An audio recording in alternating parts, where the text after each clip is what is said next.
இன்றைக்கி கிறிஸ்பியான முறுக்கு ரெசிபி எப்படி பண்ணலான்னு பார்க்கலாம். அதுக்கு ஃபஸ்ட்டு 2 கப் அரிசி மாவு எடுத்துக்கோங்க. தென் கடாயில் 2 கப் வாட்டர் ஆட் பண்ணி அது நல்லா பாயில் ஆகட்டும். பாயில் ஆனதும் மஞ்சள் தூள், ஜீரகம்,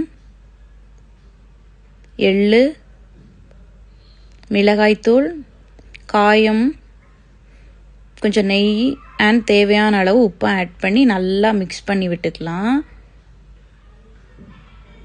மிக்ஸ் பண்ண தண்ணியில் நம்ம எடுத்து வச்ச அரிசி மாவை போட்டு நல்லா மிக்ஸ் பண்ணிக்கோங்க. மாவு இந்த பதம் ஆனதும் அதை ஒரு 10 மினிட்ஸ் அப்படியே மூடி வச்சுக்கோங்க. மூடி போட்டால் தான் மாவு ட்ரை ஆகாமல் இருக்கும். இப்போ 10 மினிட்ஸ் ஆயிடுச்சு. ஓப்பன் பண்ணி பார்க்கலாம். நம்ம சரியான பக்குவத்தில் மாவை ரெடி பண்ணிட்டோம். அச்சில் மாவு எடுத்து உங்களுக்கு என்ன ஷேப்பில் வேணுமோ நீங்கள் பண்ணிக்கலாம். கடாயில் எண்ணெய் ஊற்றி எண்ணெய் நல்லா கொதிச்சு வந்ததும் நீங்கள் பிழிஞ்சு வச்சுருக்க முறுக்கை மீடியம் ஃப்ளேமில் 2 பக்கமும் திருப்பி விட்டு முறுக்கு நல்லா வேகிற வரை வெயிட் பண்ணுங்கள். சரியான பதத்தில் கிறிஸ்பியான முறுக்கு ரெசிபி ரெடி ஆயிடுச்சு.